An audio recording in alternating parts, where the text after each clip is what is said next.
Oras na para paliguan ni Joven ang kanyang alagang aso ng gubat na si Tupi.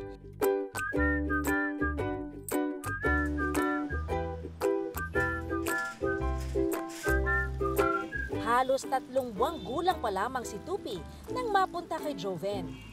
Simula papi pa si Tupi, makulit na talaga. Siguro dahil sa bloodline nila, sa genes nila as originally hunting dogs na kasama ng mga katutubo sa paghahunt. Energetic sila, makulit. Papi pa lang siya, sobrang kulit na. Pero malambing din siya sa tao. Pwede siyang i-pet-pet kahit na sobrang kulit niya. Kabilang si Tupi sa mga rumampang aso ng gubat sa dog show nung nakaraang linggo.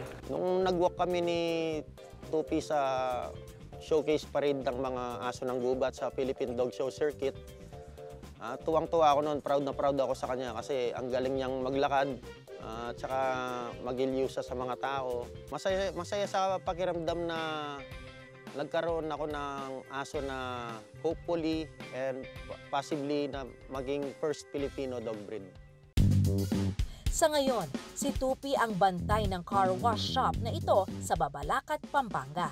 So si Tupi meron din siyang specific characteristic na wala sa iba. Dahil originally si Tupi, ang lahi ni Tupi ay hunting dog. Ang function niya, pwede siyang maging hunting dog. Ngayon, dahil malakas yung katawan niya, mataas tumalon, pwede siyang maging matapang kung kinakailangan. So pwede siyang maging guard dog.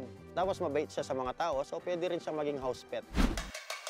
Mahigit 20 taon ang pinag-aaralan ni Father Dante ang mga Philippine Forest Dog. May posibilidad raw na bago pa man madiskubre ang Pilipinas noong 1521 ay nandito na sila sa ating mga kalupaan. So nagre-research na ako kasi sabi ko imposibleng wala tayong aso. Kasi even before na madiskubre ang Pilipinas, doon sa kasaysayan natin ayon sa tinuro sa atin, meron na tayo dahil sinabi ganun yung mga ita, ang isa sa mga ginagawa nila ay pangangaso.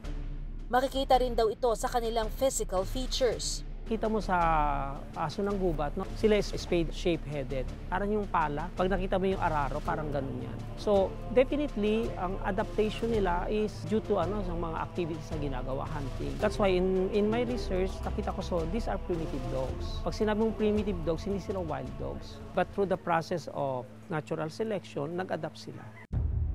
Mapapansin din na merong peak ears ang mga aso ng gubat.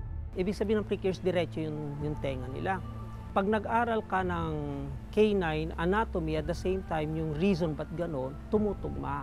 Kasi primitive dogs should have prick ears o kaya standing ears. Hindi sila pwedeng baba. Kasi bakit? Dahil lalo na pag primitive dog, they need to hit. Sumuso sila sa butas eh. Ang tendency, pag yung tenga nakababa, mas marami yung chance na mapasukan ng maraming dumi at mag-form yung bacteria. Pagdating sa bite nila, it is a scissor bite, parang gunting. Na ibig sabihin yung pangtaas na mga ngipin, talagang akma na nakapatong sa ibabang ngipin.